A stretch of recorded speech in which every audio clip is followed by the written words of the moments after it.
Meron pa akong pinapagawang gradas dito para yung taktisan naman na bitawan namin.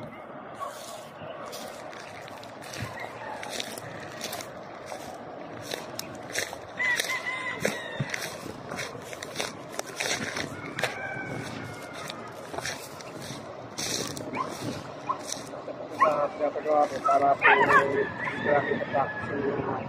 seleksyon namin para may pitong sila sa gradas na pinapagawa ko.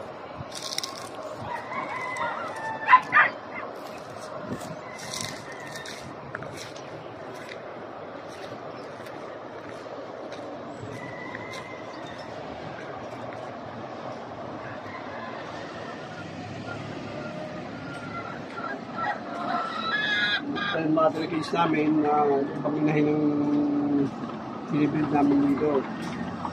4 na linyada po ang gagawin namin dito. Kelso, sweater, hatch, tsaka po golden boy. Naka-priming na po lahat yan. Ready to breed na po lahat yan. By October, namimisa sila. 25 pong inahin ang sinalang ko sa 4 na linyada.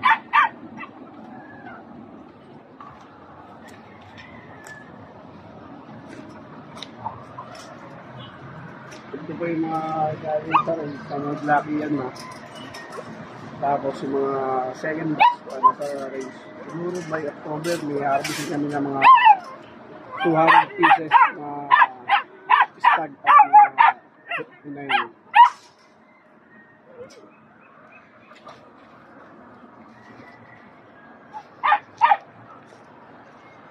Masarap mag-breed, lalo na kung mahal yung ginagawa mo.